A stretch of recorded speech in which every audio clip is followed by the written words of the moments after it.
Syukurillah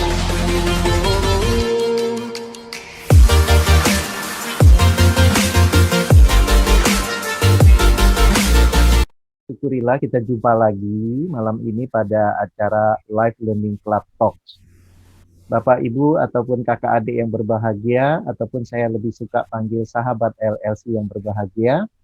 Apa kabar malam ini? Bagaimana sapaannya? Biasanya dijawab dengan Alhamdulillah, Alhamdulillah, sehat, sehat, sukses, sukses, bahagia. bahagia. Ya, itulah doa kita. Itu juga sebagai tujuan dari Live Learning Club. Live Learning Club ini didirikan bagi insan pembelajar dengan tujuannya apa? Agar dia menjadi sehat secara holistik, lahir batin, kemudian sukses dunia akhirat, dan juga menjadi manusia-manusia yang bahagia karena bertakwa.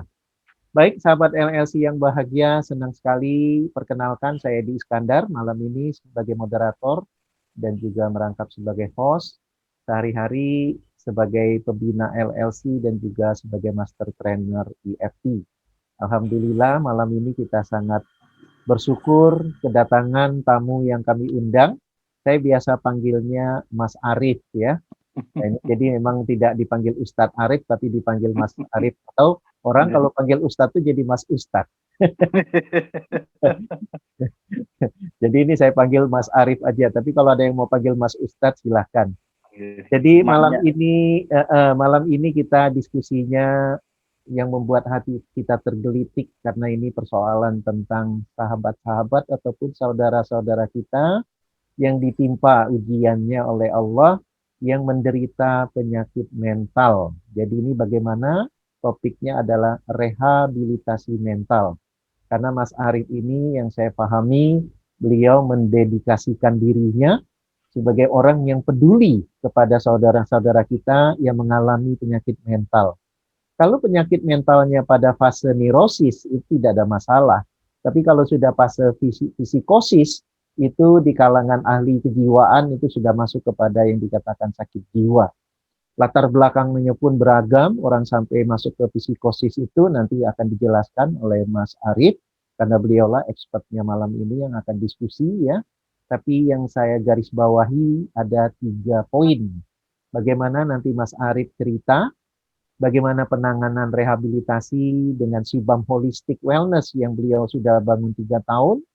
Kemudian bagaimana yang kedua ya, pengalaman-pengalaman itu memberikan kepedulian kepada kita agar saudara-saudara kita ini perlu ada satu gerakan ya, agar peduli itu kita juga nanti bersama dengan Mas Arif menjadi pribadi-pribadi yang peduli, pribadi-pribadi yang siap meringankan dari saudaranya, karena ada dalam salah satu hadis dikatakan barang siapa yang meringankan beban dari saudaranya maka Allah akan meringankan ya hamba Allah tersebut. Jadi ini suatu hal yang luar biasa karena Mas Arif ini bukan hanya baru 3 tahun, sebenarnya sudah beberapa tahun, tapi dengan Sibam Holistic Wellness yang berada di Bogor ya, di kaki Gunung Salak, ini menjadi satu tantangan bagi beliau dan juga menjadi kepedulian kita bersama agar ini bisa dikembangkan, karena nanti beliau akan menceritakan ternyata banyak sekali saudara kita yang mengalami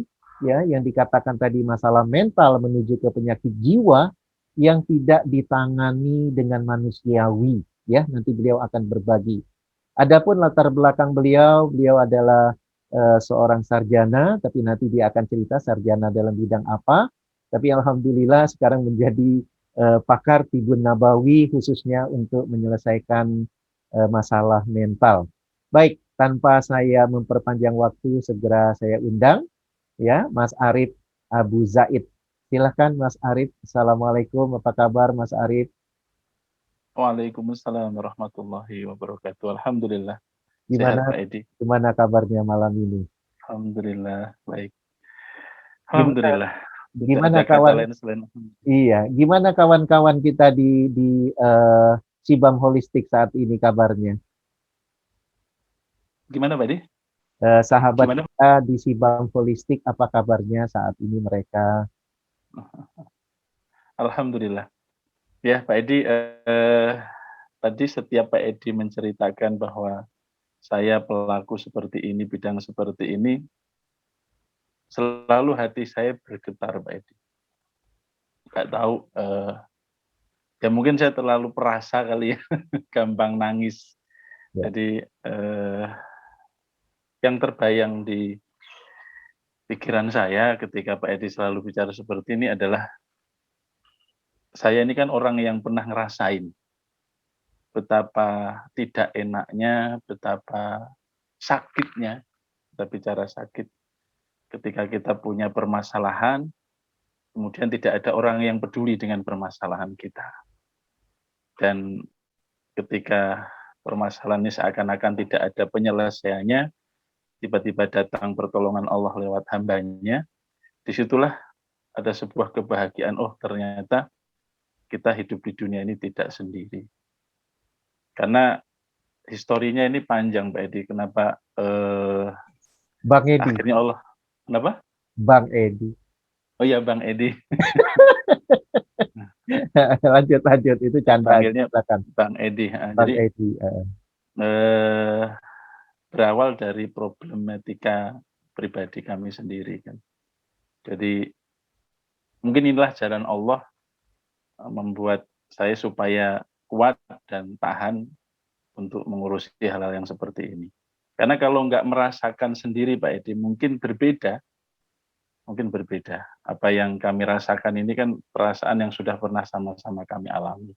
Dan Allah berikan kami pertolongan pada titik kami bisa bangkit, bisa kuat, bahwa apapun yang Allah takdirkan kepada kita itu adalah yang terbaik. Apapun itu. Ya. Apapun itu kondisinya. Karena resepnya kan yang Bang Edi selalu ajarkan itu, apapun kondisi kita, orang hidup itu cuman sabar, syukur, ikhlas, pasrah. Nggak ada lebih dari itu. Ya. Ya, apapun kondisinya itu. Itulah yang membuat kita selalu akan kuat dengan apapun yang Allah takdirkan. Itu Pak Edi. Baik. Jadi mungkin tolong nanti sebagai pengantar diskusi kita bisa di-share Bang Edi itu apa? Slide-nya ya. Yang pernah Baik. dibikin. Segera saya share saja ya Mas Arif ya. Boleh. Ya, kita share. Ini dia filenya. Ya, silakan Mas Arif. Ya,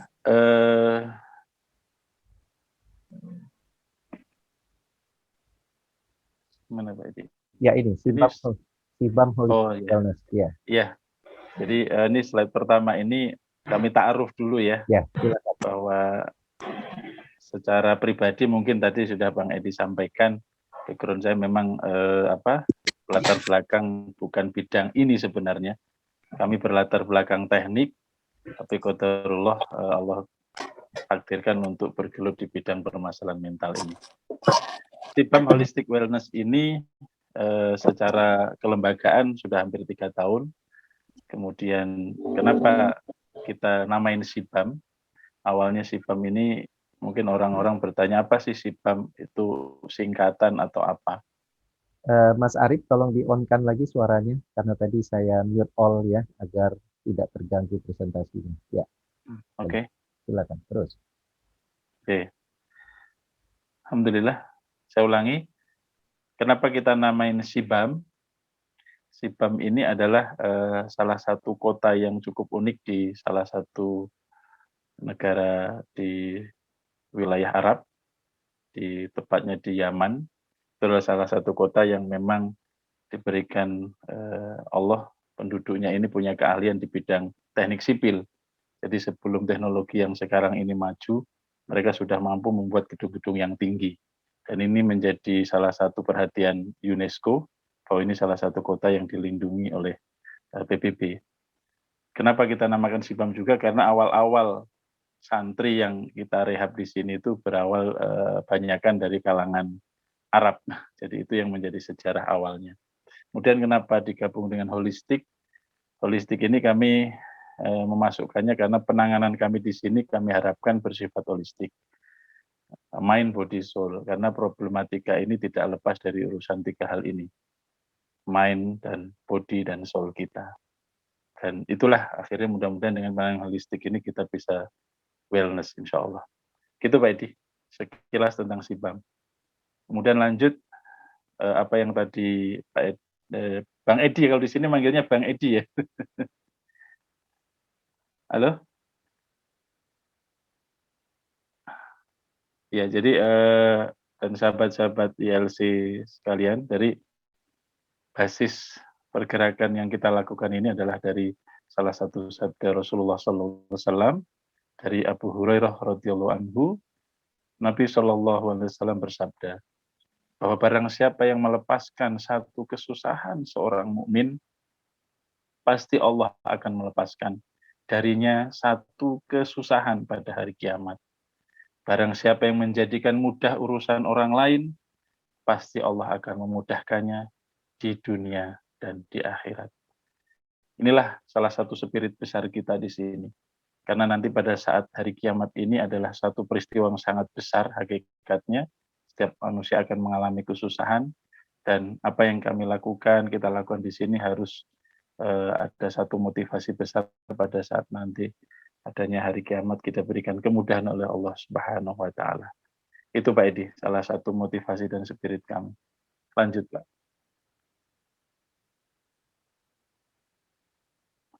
Kemudian kalau bicara tentang landasan hukum tentang masalah permasalahan kesehatan jiwa ini, di dalam Undang-Undang Nomor 18 Tahun 2014 itu dijelaskan apa itu kesehatan jiwa.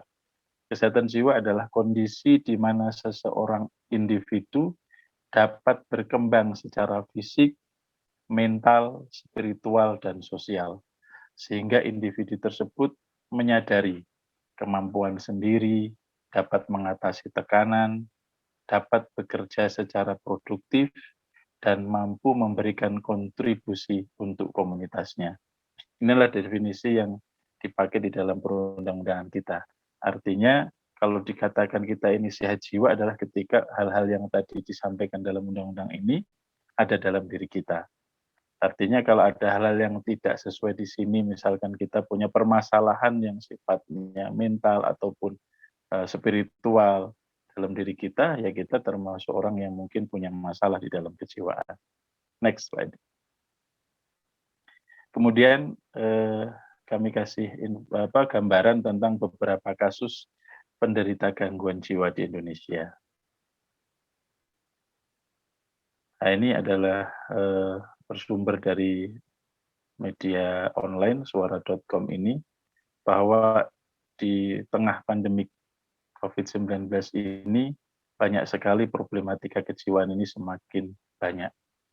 Belum ada pandemi saja kondisinya sudah cukup banyak, apalagi dengan adanya pandemi ini. Dari salah satu sumber di suara.com ini ada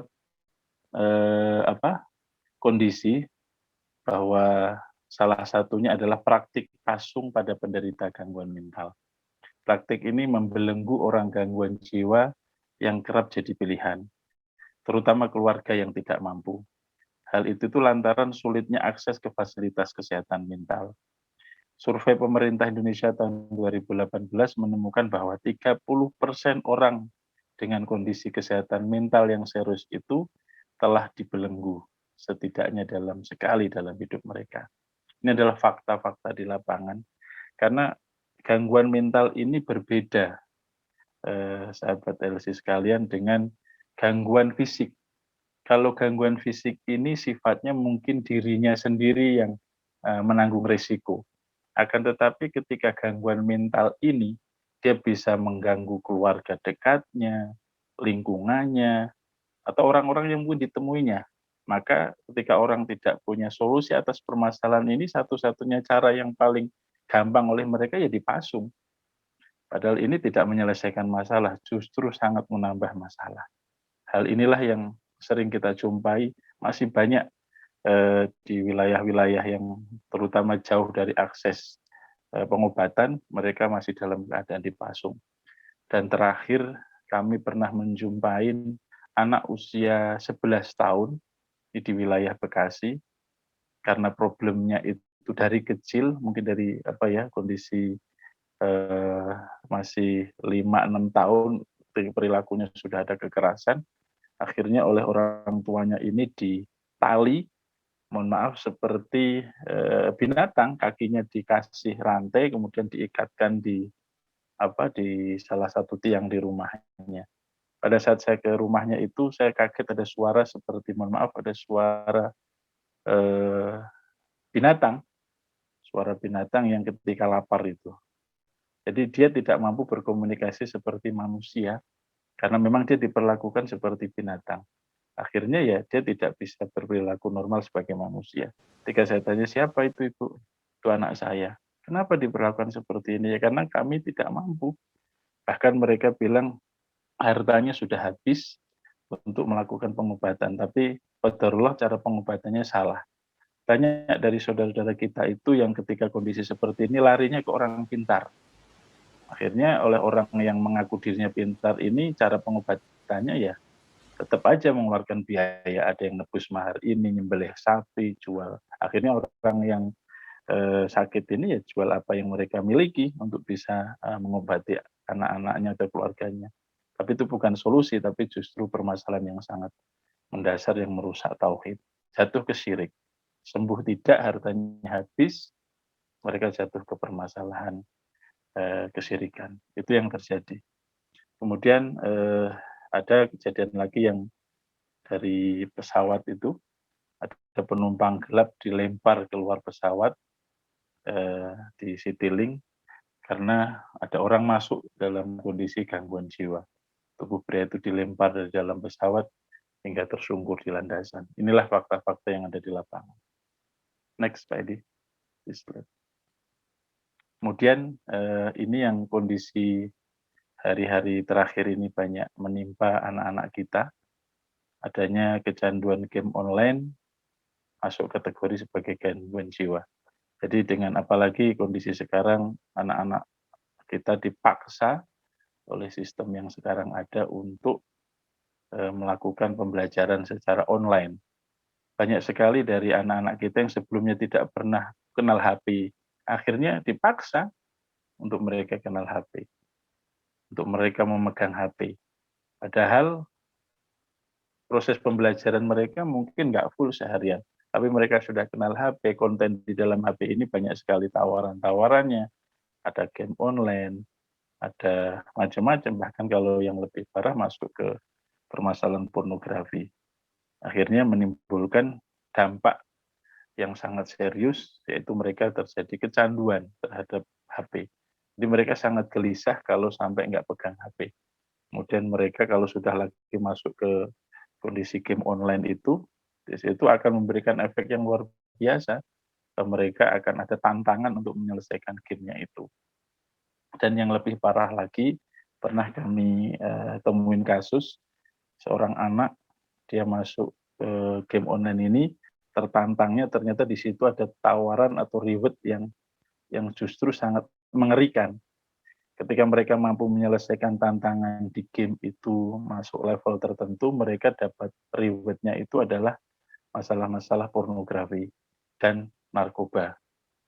Ini adalah tipu daya setan sesungguhnya yang berlabel dengan teknologi, berlabel dengan kebijakan-kebijakan karena pandemi.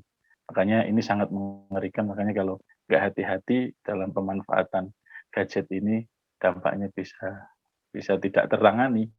Akan ada seorang anak yang mau mukulin ibunya, ngomongin ibunya dengan perkataan binatang. Gara-gara dia di level game-nya ini sudah levelnya sebagai seorang raja, sebagai seorang king gitu. Jadi ketika nyuruh dalam kesehariannya ke ibunya itu, dia seperti seorang raja manggilnya dengan panggilan-panggilan yang tidak sopan. Ini adalah fakta yang juga pernah kami jumpai. Kemudian berdasarkan survei ini, banyak pasien sembuh dari COVID-19 itu rentan alami masalah kejiwaan. Pasien sembuh COVID-19 dianggap mengalami tingkat gangguan kejiwaan yang lebih tinggi, termasuk gangguan stres pasca trauma, atau dalam istilah medisnya itu PTSD, kecemasan, insomnia, dan depresi. Survei ini membuktikan bahwa separuh lebih dari 402 pasien yang diawasi usai menjalani pengobatan COVID-19 itu mengalami setidaknya satu gangguan jiwa itu. Lanjut, Pak Edi. Nah, ini yang lebih parah. Ada fakta lagi, seorang pemuda gangguan jiwa kambuh mengamuk membacok ayah kandungnya hingga tewas. Bersumber dari suara.com, ada seorang nasib naas ini menimpa seorang ayah di Kabupaten Hulu, Sungai Tengah, Kalimantan Selatan. Ia tewas dengan luka bacokan di perut dan leher akibat ulah anak kandungnya sendiri. Sang anak ini pria 30 tahun berinisial MY yang mengidap gangguan kejiwaan. Diduga sakitnya itu kambuh lalu mengamuk hingga menewaskan ayah kandungnya. Kejadian ini juga pernah kami jumpain di wilayah Bogor Timur. Bogor Timur ada seorang pemuda yang dia mengalami gangguan kejiwaan, muncul halusinasinya itu bahwa kakeknya itu di kebun atau di sawah, kemudian dia pergi ke sawah juga, membawa sabit, kemudian dia datang ke sawah, nemuin kakeknya itu dipotong lehernya. Alhamdulillah min dzalik. Dan pada saat setelah dipotong itu, dia membawa kepala kakeknya itu ditenteng masuk ke kampung. Dia bilang, siapa yang mau kepala kambing? Siapa yang mau kepala kambing? Jadi yang muncul di dalam pikiran dia itu, dia habis nyembelih kambing, kepalanya ditenteng. Orang sekampung itu heboh. Akhirnya membuat pernyataan, membuat kesepakatan bahwa ini anak tidak boleh tinggal di kampung itu. Akhirnya dipaksa, dibantu aparat setempat, akhirnya dibawa dirawat di Marzuki Mahdi, salah satu rumah sakit jiwa terbesar di Indonesia di Bogor ini. Itu fakta-fakta yang terjadi ketika seseorang itu muncul gangguan kejiwaan yang kadang-kadang kalau kita nggak hati-hati munculnya tiba-tiba karena kita nggak sadari dia dalam kondisi yang seperti itu. Kemudian ini ada satu fakta lagi, bertahun-tahun dikurung dan dirantai, alhamdulillah agak membaik kondisinya, diberikan kue ulang tahun oleh kepolisian. Ini kondisinya Saliman ini, orang dengan gangguan jiwa di Desa Wajo Hulu, Kecamatan Sangkut, Kabupaten Mempawah, Kalimantan Barat. Di alhamdulillah kondisinya membaik, kemudian setelah dia bertahun-tahun hidup di rantai dan dikurung oleh pihak keluarga, alhamdulillah ini kondisinya sudah membaik. Alhamdulillah. Lanjut, ini. Nah, ini ada lagi.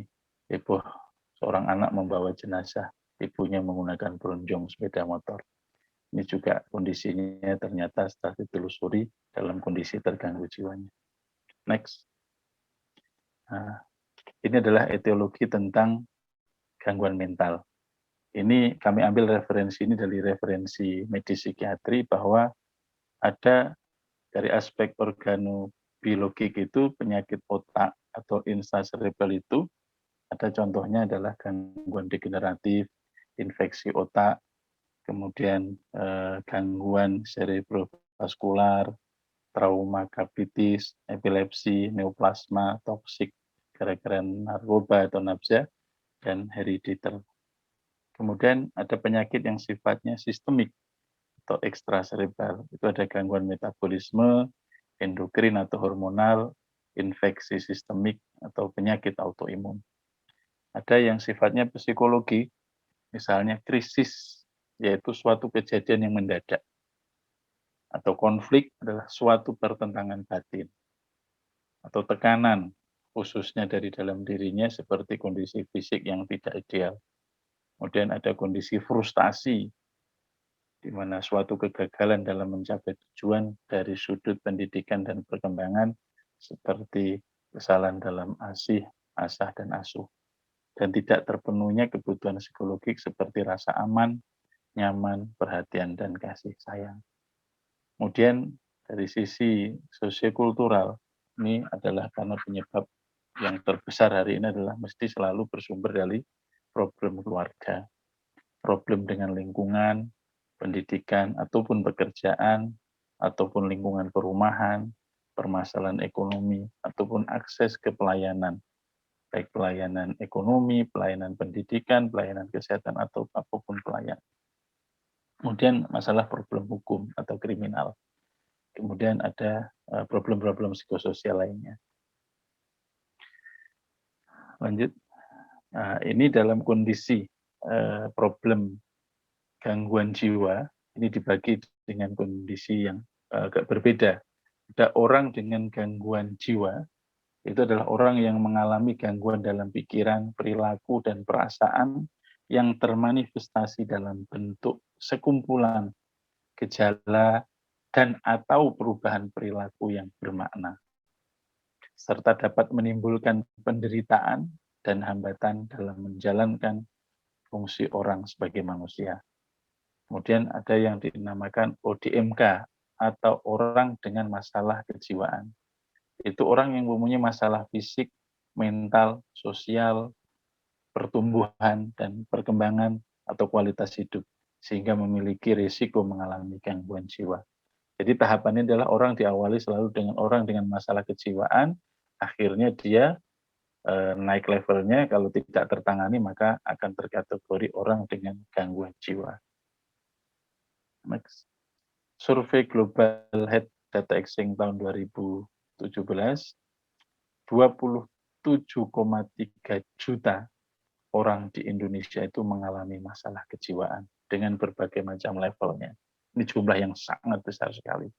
Dan kita pisahkan dari jumlah itu, dari gangguan perilaku, dia ada 2,1 jiwa.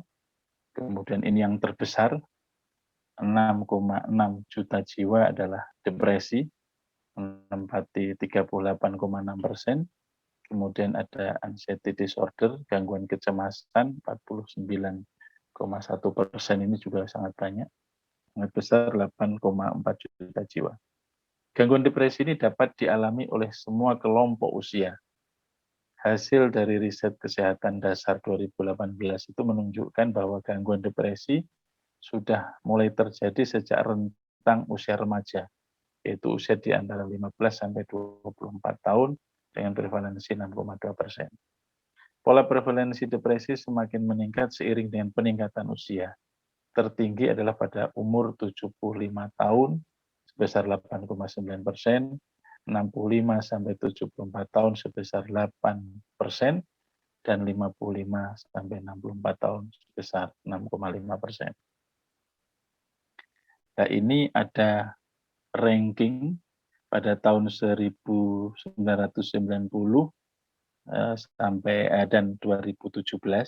Jadi ada beberapa kondisi jenis kejiwaan yang diurutkan. Ada depressive disorder, ada anxiety, ada conduct disorder, dan ada schizophrenia. Nah, ini kemudian disurvei lagi di tahun 2017, kondisi depressive disorder ini dan anxiety-nya menempati masih urutan 1 dan 2, tapi lonjakan yang signifikan adalah schizophrenia. Dan di tempat kami yang menempati urutan pertama adalah ini, kasus schizophrenia. Menurut perhitungan beban penyakit pada tahun 2017 itu, beberapa jenis gangguan jiwa yang diprediksi dalam Indonesia itu adalah itu tadi, yang disurvei ada depresi, cemas, schizophrenia, bipolar disorder atau orang umum mengatakan orang dengan kepribadian ganda, kemudian gangguan perilaku. Gangguan perilaku itu banyak sekali jenisnya, ada yang larinya ke perilaku yang tidak wajar. Contoh misalkan orang sudah usia 70 tahun tapi perilakunya masih seperti anak usia 25 tahun, senangnya masih dengan anak-anak muda. Kemudian ada yang kasus anak berkebutuhan khusus, itu ada autis, ada gangguan perilaku makan karena faktor stres, kemudian ada cacat intelektual, ada attention deficit hiperaktif.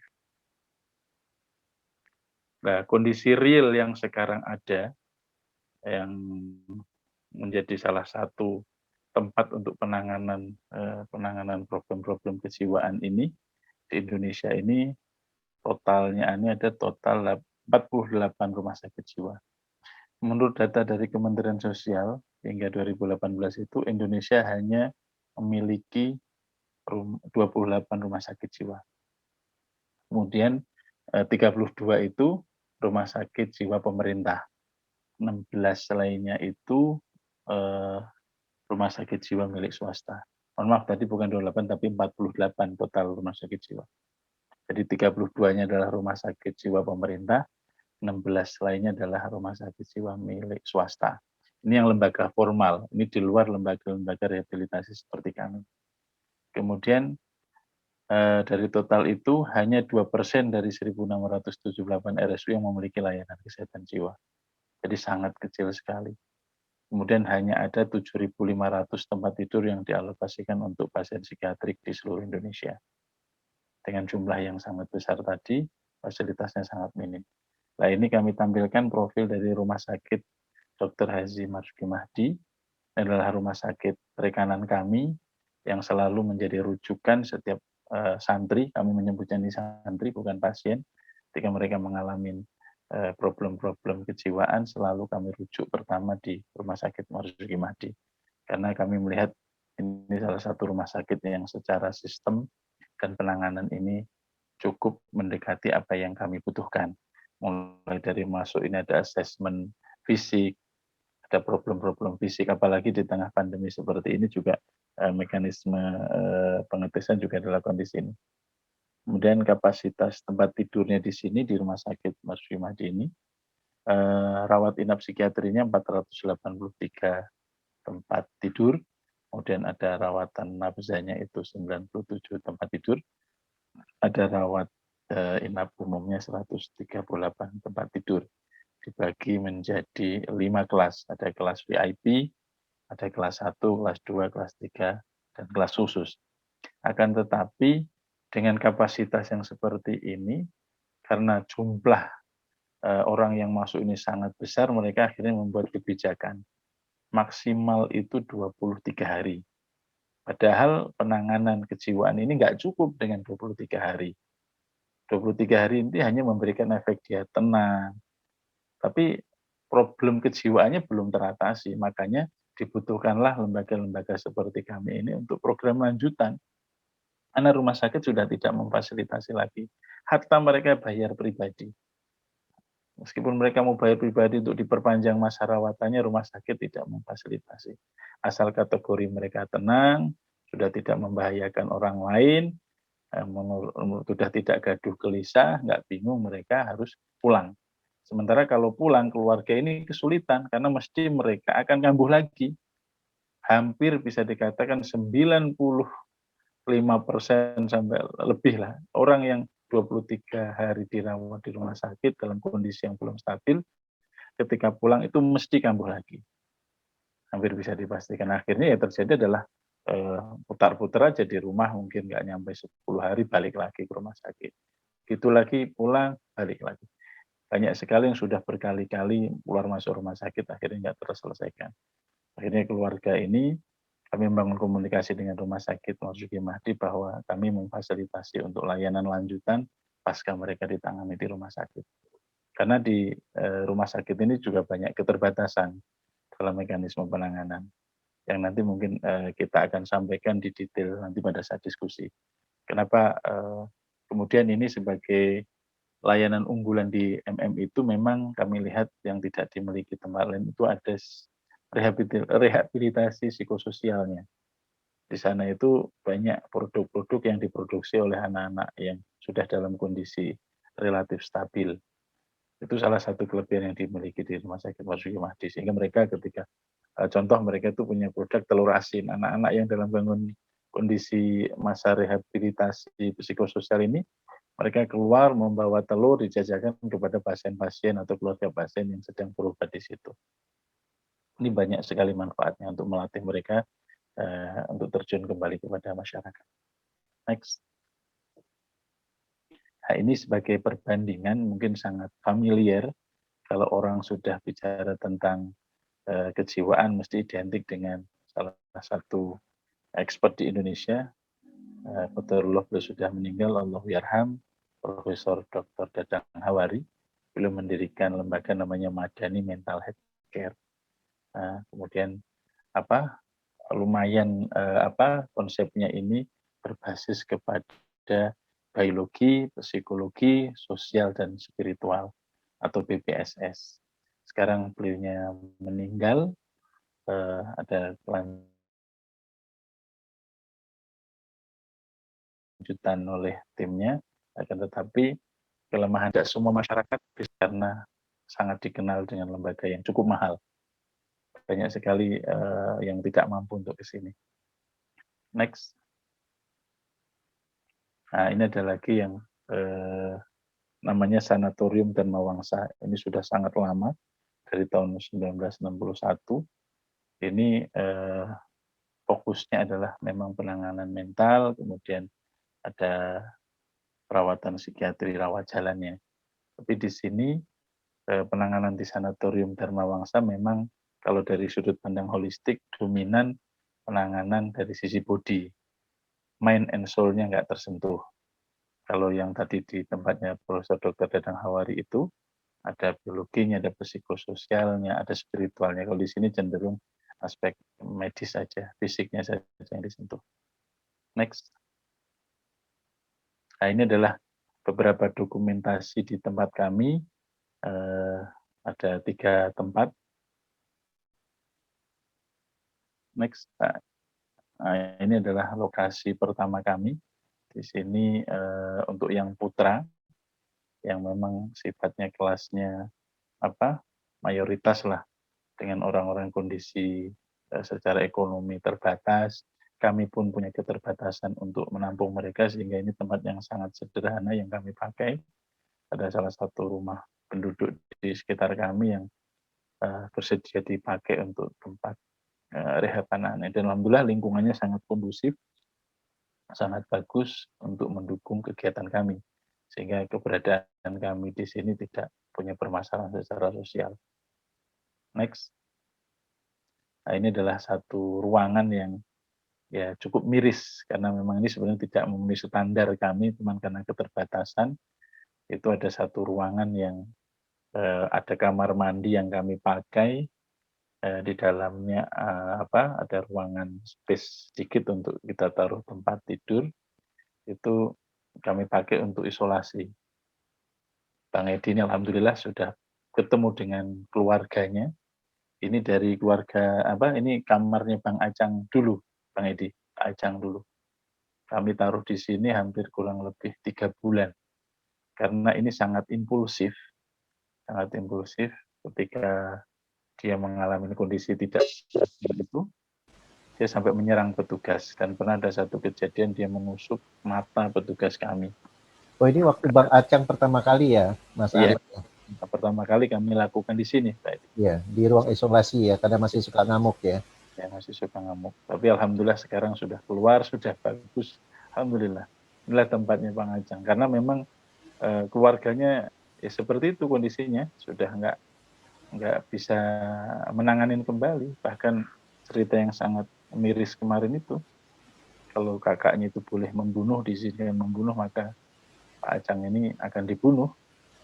Tapi dia minta jangan setelah dia membunuh Pak Acang untuk diproses hukum. Karena tidak ada cara lain untuk mengamankan keluarganya ini. Karena setiap di rumah kondisi nggak stabil, keinginannya nggak dipenuhin, risikonya adalah mencelakai keluarganya. Alhamdulillah atas pertolongan Allah dan doa dari keluarga orang-orang yang sangat ya perlu bantuan, perlu dukungan ini. Allah ijabah, alhamdulillah sekarang kondisinya mulai membaik, dan kemarin alhamdulillah kita lakukan family therapy, Kang Edi. Ya. 2 hari yang lalu Pak Acang kita ajak pulang. Alhamdulillah kita pertemukan dengan ibunya, kita pertemukan dengan keluarganya. Alhamdulillah mereka sangat senang sekali kita ajak pulang. Karena pernah satu kejadian ibunya itu mendoakan mati Pak Acang. Ya. Karena dengar kondisinya, dia ganggu, dia ngamuk di kami, keluarganya dengar didoakan mati. Saya bilang kalau ibu masih doakan mati anaknya, mending anak ibu saya pulangin. Buat apa kami ikhtiar ngobatin kalau ibu doain keburukan buat dia. Cabut doa itu, minta maaf sama Allah. Alhamdulillah kondisinya semakin hari semakin membaik. Ini adalah orang yang sangat pintar. Bang Edi juga tahu, ini sempat diterima di Al-Azhar untuk S2-nya, tapi qadarullah karena keterbatasan komunikasi saat itu, keterlambatan yang terjadi, dia akhirnya proses pendaftaran di Al-Azharnya terlambat. Itu yang membuat dia tertekan, ditambah kemudian dia menikah, kemudian terjadi perceraian. Berapa jam kemarin berapa jam itu dibawa ke rumah itu family therapy dengan Mas Arief? Hampir 3 jaman. dikawal sama security kami dan perawat. Alhamdulillah Biar semuanya lancar ya, tidak seperti yang dibayangkan ya. seperti dibayangkan. Keluarganya itu sudah wanti-wanti, Bang Edi. Jangan kalau sampai Pak Acang dibawa pulang, kami yang akan pergi. Saya bilang, Bismillah, yakin sama Allah, minta pertolongan sama Allah, mudah-mudahan pulang Pak Acang diberikan ketenangan.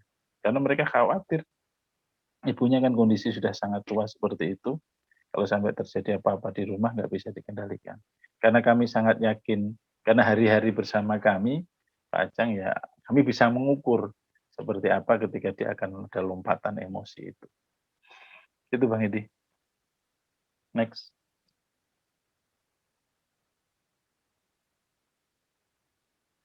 Halo? Halo?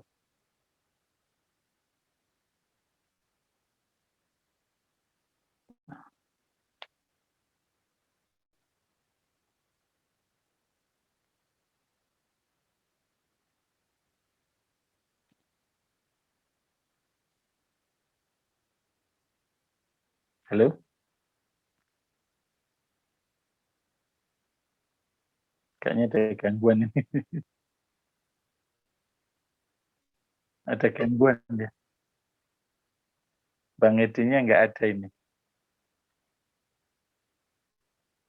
Terlempar dari Zoom. Iya, Insya Allah. Ini ada,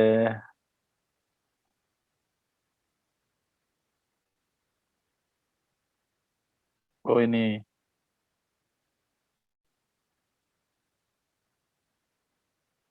jadi itu tadi, ini mohon maaf,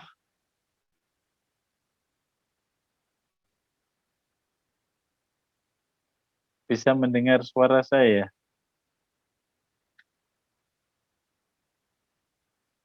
Bisa, Alhamdulillah. Ya, slide-nya qadarullah tutup. Itu Bapak Ibu sekalian, sahabat LLC, beberapa bagian untuk pengantar diskusi kita pada malam hari ini. Jadi apa yang kami lakukan hari ini, salah satu motivasi terbesarnya adalah seperti itu. Banyak sekali saudara-saudara kita yang butuh pertolongan kita. Tadi yang saya sampaikan, ketika dalam kondisi seperti ini ada datang pertolongan dari saudara-saudaranya, Masya Allah, kebahagiaan yang dirasakan. Kebahagiaan yang kami rasakan ketika posisi mereka sudah sembuh itu, itulah yang tidak pernah bisa dinilai dengan materi sebesar apapun. Kami rasakan, Masya Allah, wajah-wajah bahagia ketika mereka datang sebelum kami terapi, kemudian mereka pulang. Nah, Masya Allah. Ya, next, Alhamdulillah muncul lagi nih. Kang Edi tadi terlempar dari Zoom katanya ya. Halo, next. Nah, ini adalah akses menuju tempat yang Putri, akses jalan. Kami di lereng Gunung Salak, ini adalah lokasinya. Alhamdulillah kondisinya lebih representatif dibanding yang tadi. Karena dukungan dari keluarga juga Alhamdulillah. Ini kami sewakan villa di sini. Next. Nah, ini struktural yang ada di kami. Secara manajerial kami berusaha kelembagaan kami ini juga berdiri sebagai lembaga yang mudah-mudahan atas pertolongan Allah bisa lebih baik. Ada pimpinan dari lembaga ini, Qadarullah ini adalah istri saya sendiri, karena alhamdulillah secara manajemen istri saya ini punya background manajemen yang cukup baik. Alhamdulillah kita ada tim medisnya, ada dokter psikiaternya, ada perawat, kemudian ada security, ada ustadz pendamping 24 jam, kemudian ada tim logistik, dalam hal ini ibu-ibu dapur. Next. Nah, ruh dari kegiatan kami adalah empati. Ruh dari kegiatan yang kami lakukan di sini adalah empati. Kami selalu menanamkan kepada teman-teman kami yang ada di sini, kalau spirit yang kita pakai di sini bukan semata-mata hanya bekerja mencari uang. Akan tetapi, itu tadi ruhnya ketika kita memudahkan urusan saudara kita, pasti Allah akan memudahkan urusan kita kelak di kiamat, di hari kiamat. Maka ini menjadi ruh dari setiap kegiatan kita. Kita gabungkan ada penanganan yang sifatnya biologik.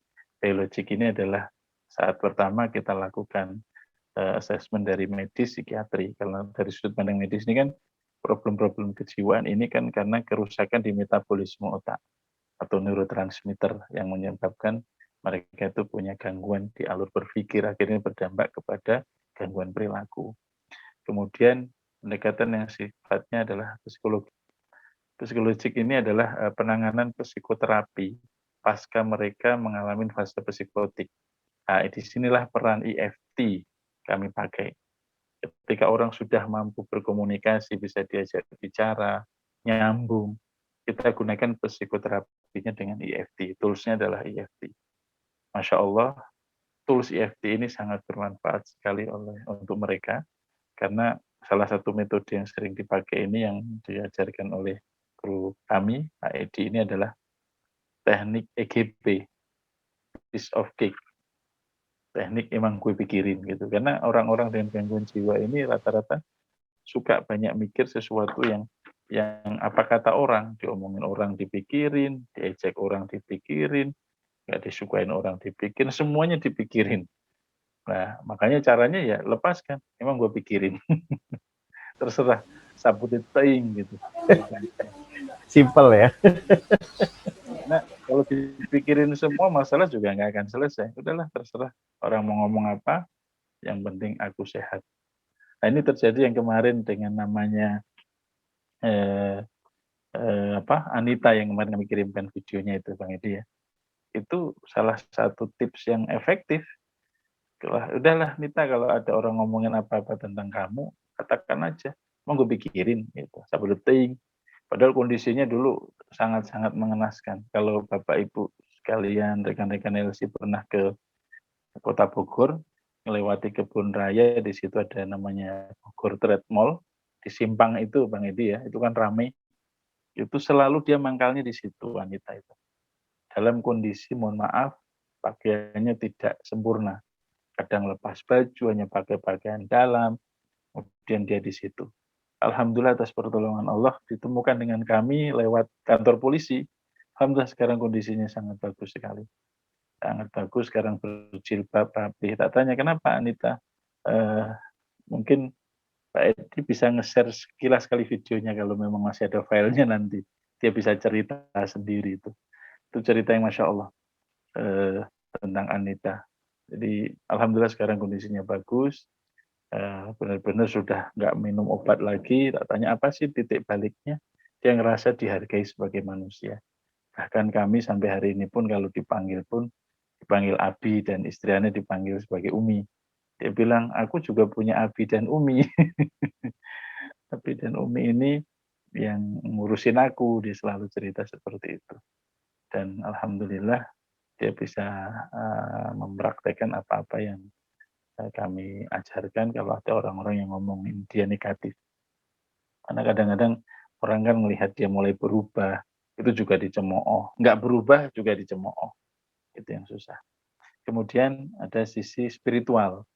Nah, spiritual hal yang sangat mendasar karena apapun kondisinya, meskipun secara syar'i, secara syarat sahnya ibadah belum terpenuhi karena mereka belum mukallaf, mereka masih ghairu mukallaf, tetap kami jadikan sholat untuk mereka, kita wajibkan untuk melatih hal-hal yang sifatnya disiplin 5 waktu, kemudian duha itu selalu dilakukan oleh santri-santri kami. Karena wasta'inu bisobri wassalah, dan jadikanlah sabar dan sholat sebagai penolong. Kami yakin mudah-mudahan atas pertolongan Allah lewat wasilah ini. Kemudian ada sosiokultural.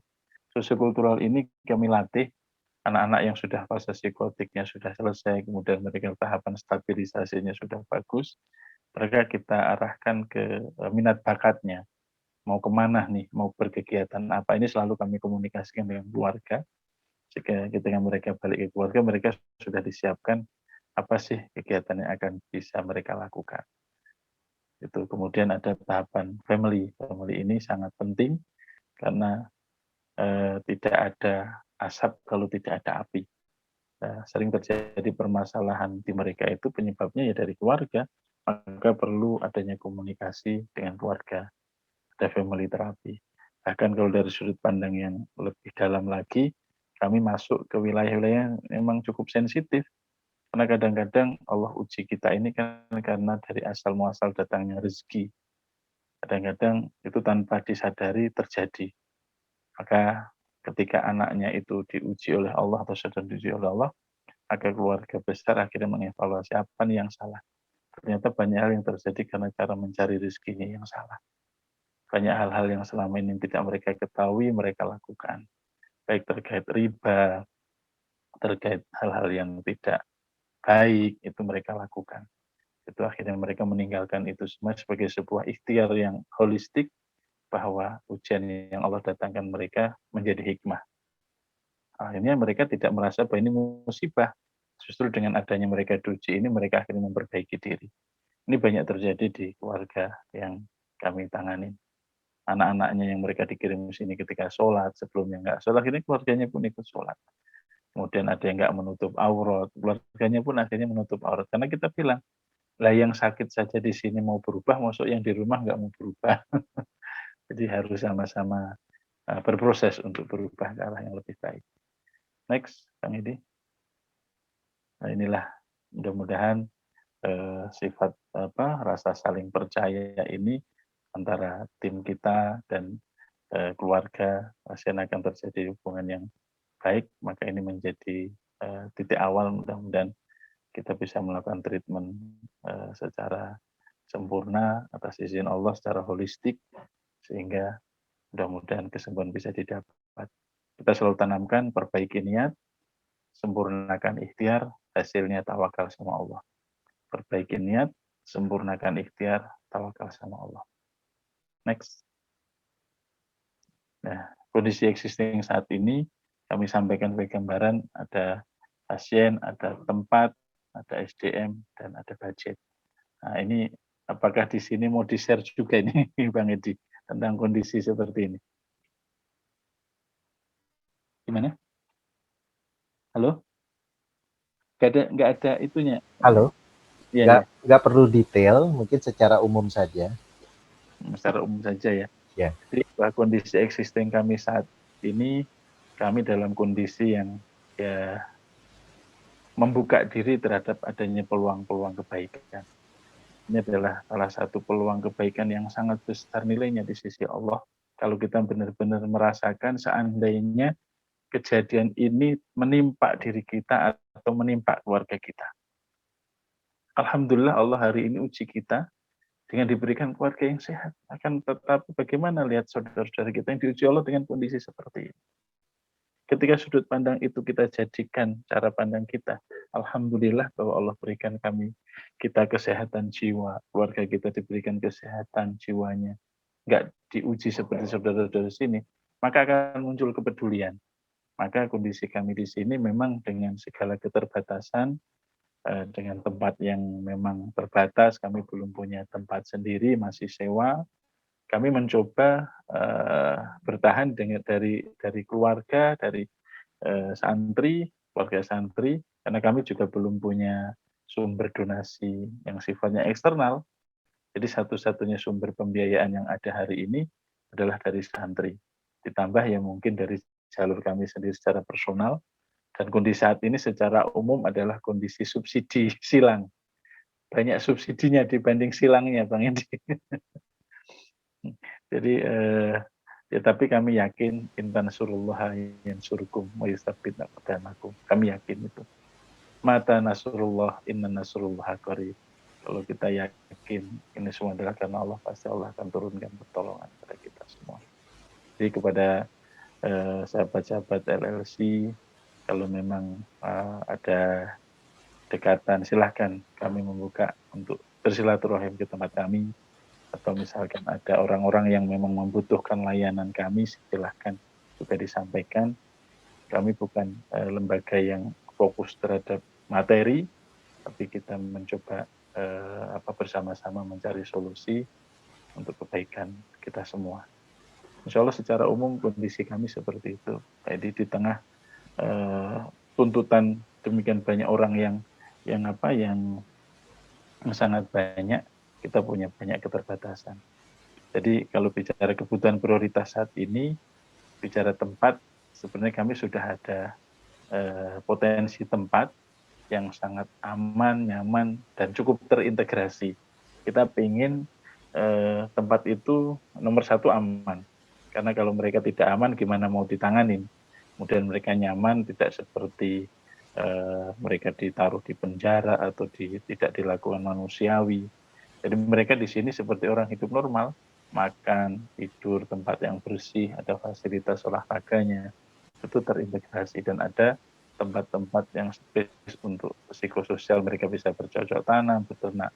Ini alhamdulillah tempatnya sudah ada, cuman belum kami lakukan ibaratnya komitmen dengan pemilik tempat karena keterbatasan kami. Kemudian tahapan berikutnya adalah rekrutmen SDM, kemudian masalah pendanaan atau modal. Jadi kami membuka semua potensi kebaikan untuk bertawun dengan kami, insya Allah.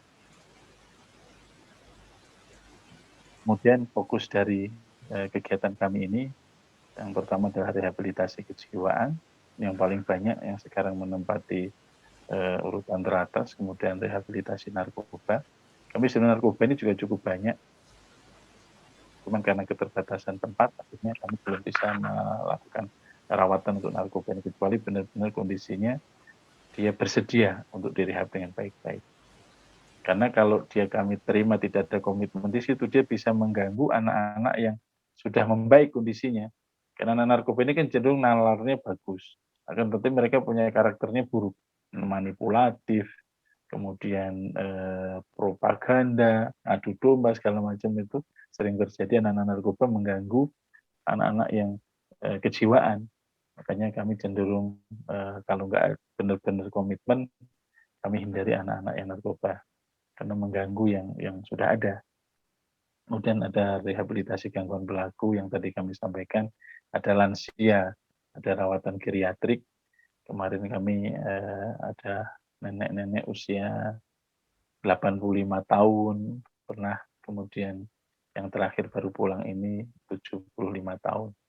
Alhamdulillah atas izin Allah mereka bisa pulang dalam keadaan yang baik. Ada satu cerita yang unik terkait lansia ini. Ada seorang nenek-nenek usianya 85 tahun dari Kerawang. Saya diminta anaknya untuk jemput ibunya ini. Saya pikir nggak kondisi yang sudah sangat tua, jadi kondisinya itu badannya sudah 90 derajat gini, tegak lurus bungkuk gini. Saya kaget, padahal saya nggak bawa kendaraan, akhirnya saya ambil naik kereta itu Bang Edi. Saya ambil naik kereta dari Kerawang, transit Bekasi, itu setiap di pos akhirnya dianterin sama security. Itu kasusnya karena ngerokok. Dulu mantan presiden, ngerokoknya sehari itu bisa beberapa bungkus. Jadi setiap dikunci rumahnya, dia keluar larinya ke warungnya rokok. Anaknya pengen ini ibunya berhenti rokok, karena anaknya punya pemahaman rokok juga haram gitu.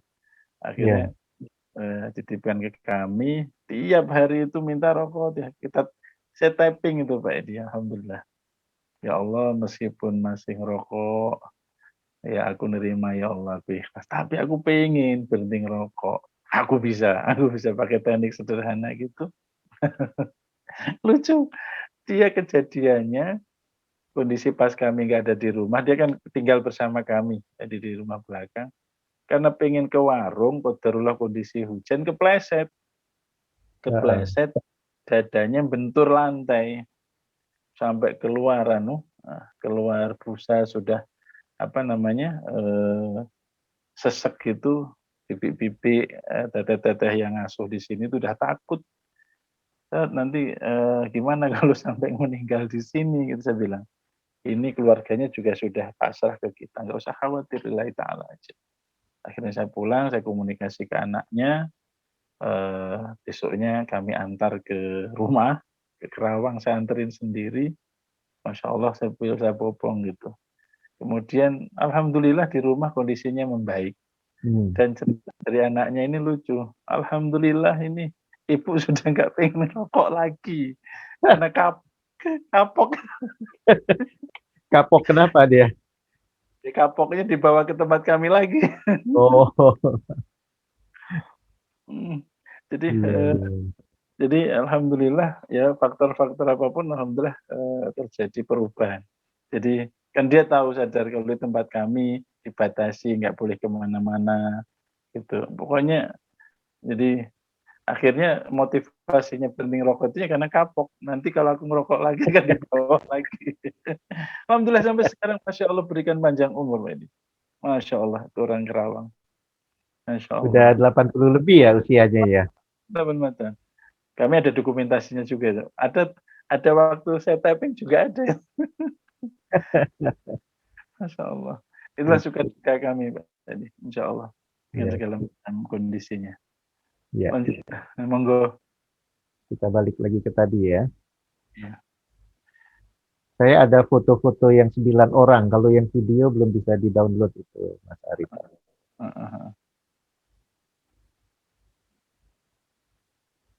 Ya, ini Mas Arif, program utama. Ya, Oh ya. Oke, ini program utamanya yang tadi kami sampaikan ada rehabilitasi kejiwaan, narkoba, gangguan perilaku, lansia atau demensia atau geriatrik ya istilahnya di medis seperti itu. Dan ada anak berkebutuhan khusus ini dari mulai kemarin itu retardasi mental, MR, mental retardasi, ada yang hiperaktif, kemudian edukasi tentang anti pasung. Kami kadang-kadang diajak sama peksos-peksos di sini pekerja sosial untuk datang ke kampung-kampung untuk melakukan edukasi jangan dipasung, jangan dipasung. Kemudian ada edukasi risiko ODGJ. Ini yang selalu kami sampaikan bahwa jangan merasa aman ketika di lingkungan kita ada penderita ODGJ. Kayaknya aman, akhirnya ada Pak di samping rumah kami, alhamdulillah setelah kami lakukan edukasi mereka akhirnya menyadari. Dikasih kerjaan, kerjaannya itu nyari rumput, bawahnya sabit yang sangat tajam. ya, Padahal padahal rumah kami juga sudah ngerasain ketika dia lagi kambuh itu ngelempar batu ke rumah-rumah sekitarnya termasuk rumah kami juga kena. Nah, itu keluarganya kita sudah ingatkan RT, RW lingkungan jangan nganggep remeh ODGJ ini karena mereka kalau nggak ditangani bisa risiko menghilangkan nyawa orang terdekatnya, nyawa lingkungan, nyawa orang-orang yang nggak dikenal karena bersinggungan langsung dengan masyarakat. Apalagi dia dikasih kegiatan nyari rumput, pegangan hari-harinya sabit. Itu alhamdulillah setelah dilakukan proses komunikasi yang cukup panjang, sekarang diasingkan, nggak tahu dibawa kemana tempat rehabilitasi, sekarang nggak tinggal bersama kami. Alhamdulillah itu salah satu edukasi-edukasi yang kita sampaikan tentang risikonya ODGJ. Itu Pak. Ini tools terapi kita yang tadi saya sampaikan, kami memakai medis psikiatri ini sebagai tahapan awal karena secara legal standing kita perlu melibatkan mereka karena yang secara hukum berhak mengatakan orang ini dalam gangguan jiwa atau tidak itu ya medis, bukan kami. Kami punya dokter spesialis kejiwaan. Kemudian ketika fase psikotiknya sudah mulai berkurang, sudah mulai nyambung, sudah mulai bisa diajak ngobrol, maka masuklah fase psikoterapi. Kami menggunakan EFT dan CBT, tapi lebih dominan ke EFT. Karena kalau CBT ini kita melibatkan psikolog klinis, ini agak susah. Dan kadang-kadang orang-orang yang fase psikotik ini untuk jalankan CBT agak susah. Maka paling gampang ya EFT. Kemudian tipu nabawinya kami pakai bekam, rukiah, kemudian herbal-herbal yang disunahkan. Kalau akupuntur ini kategorinya pengobatan tradisional. Ini bukan tipu nabawi, artinya ada tipu nabawi dan pengobatan tradisionalnya. Kemudian ada totok saraf, tapi ini ya bisa dikatakan hanya komplementer saja. Yang paling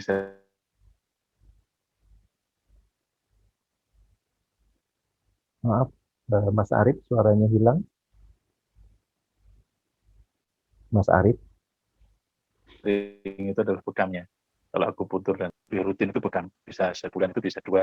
Kemudian ada spiritual coaching kan, kondisinya seperti itu. Jadi suasananya memang suasana pesantren, meskipun kondisinya nggak nalar, tetap mereka 5 waktunya terjaga. Kemudian ada perbaikan ibadah yang mereka datang nggak pernah sholat, alhamdulillah datang ke tempat kami, sholat 5 waktunya terjaga.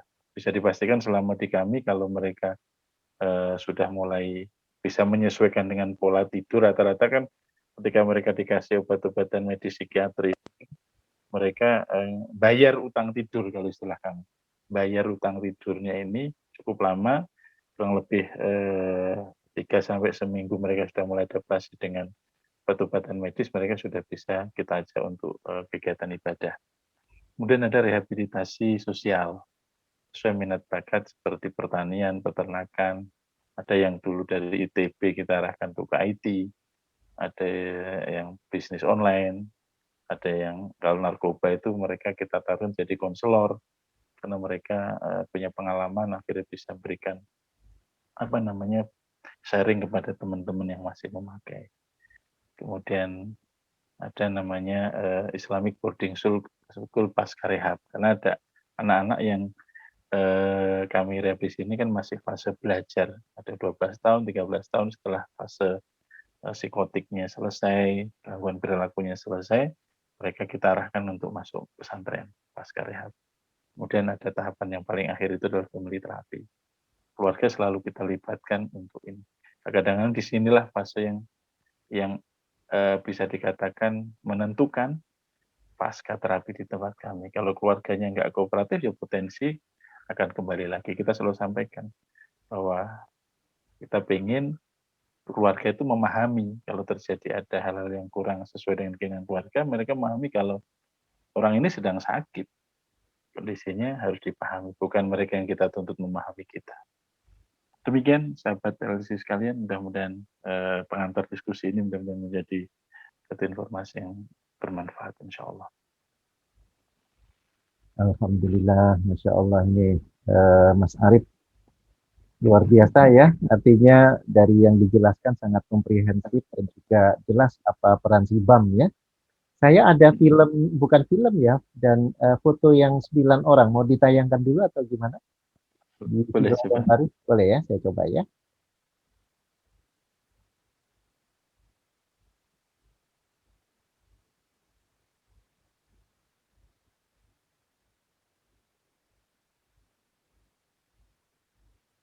Nah ini yang 9 orang itu. Ini mereka habis gerak jalan ya.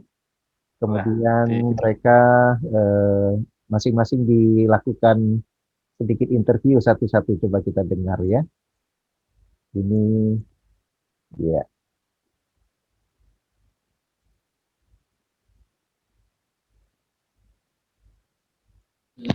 Oke, sekarang kita mulai bismillah. Baik, Iqbal. Awalan.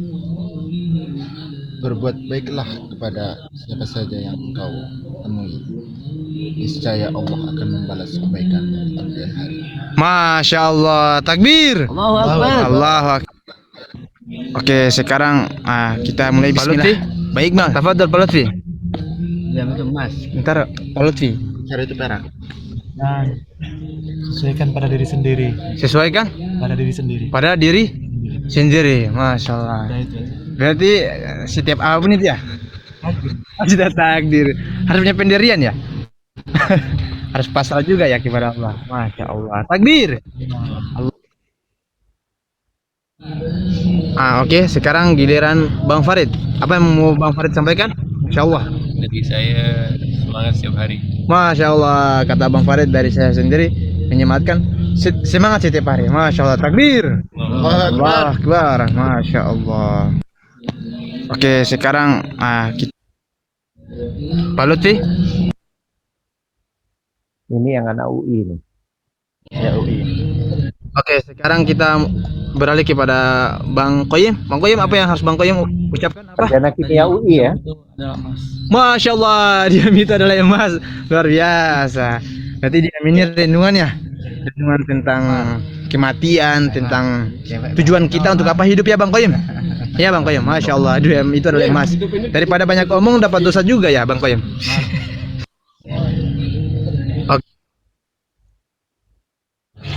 Oke, sekarang Pak Umar, coba apa yang harus Pak Umar sampaikan apa? Acun pangkal pandai, mat pangkal kaya. Masya Allah. Ulang. Acun pangkal pandai, mat pangkal kaya. Masya Allah. Mau kawin. Oke, sekarang kita mulai. Pak Aca, apa yang harus Pak Aca menyematkan apa ini? Yang dapat kata-kata apa yang harus dikeluarin ini? Bokong man aropa nafsahu faqad aropa rabbuhu. Ya, apa artinya tuh? Barang siapa yang mengenal dirinya berarti dia akan mengenal Tuhannya. Masya Allah, luar biasa. Luar biasa. Iya, boleh, luar biasa. 1,2 koma. 1,2 koma. Umum Pak Teh cantik ada yang punya. Masya Allah. Udah pasti punya suaminya lah. Oke, sekarang giliran Pak Usman. Al-haya'u minal iman. Malu itu sebagian dari Masya Allah, berarti orangnya pemalu ya? Malu. Luar biasa. Memalukan. Memalukan. Luar biasa. Takbir. Allah.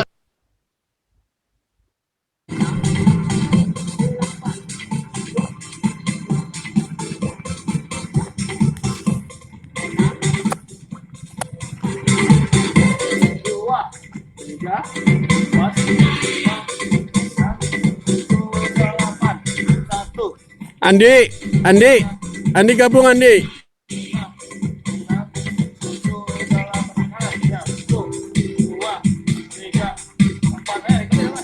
Ya, gitu Mas Arif. Iya. Yang pernah dikirim Itu saya bikin kayak gitu. Itu yang terakhir tadi Pak Ajang itu Pak, yang tadi sebelumnya dikurung ya, yang di tempat isolasi tadi. Iya. Ya, itu Alhamdulillah. alhamdulillah kondisinya. Tadi ngasih pantun 1,2 koma. Ummu Fati siapa yang punya? Katanya. Oh, Fatih cantik, saya yang punya. Itu istri saya.